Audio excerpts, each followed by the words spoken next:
I'm Lawrence School Committee member and former principal of the Francis Leahy School, Pat Mariano.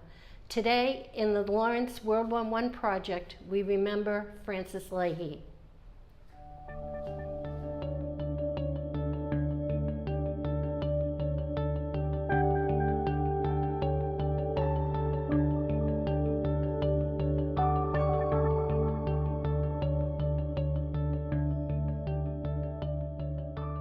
Francis Michael Leahy was born on July 18, 1889 in Lawrence, Massachusetts. He graduated from the WW School, and the family home was 55 Chester Street. Leahy enlisted in the Army in 1907 and was sent to the Philippine conflict. In 1912, Leahy transferred to the Massachusetts Volunteer Militia and was promoted to lieutenant. He was active in keeping the peace during the Bread and Roses strike of that year.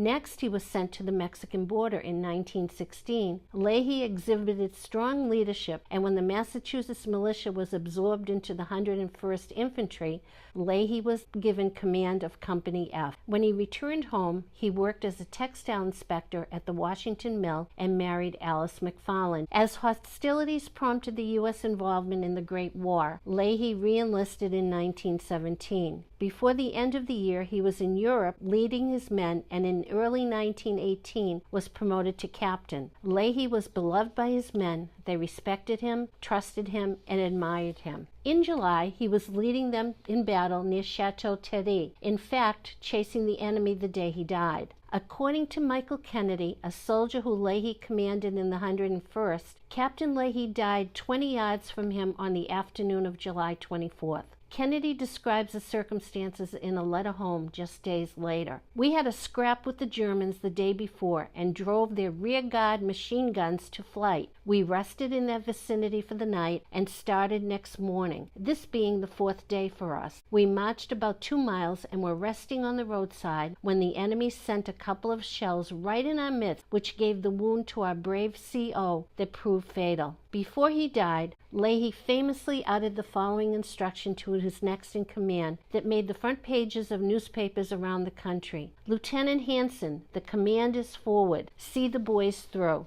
Leahy was originally buried at Epieds, France, and his body was later removed and buried in the American Legion lot at St. Mary's Cemetery on July 21, 1921. Later that same year, a new school was being built on Irving Avenue, and when it opened in 1922, it was named the Francis M. Leahy School. I'm Pat Mariano. Thank you for watching the Lawrence WW1P project.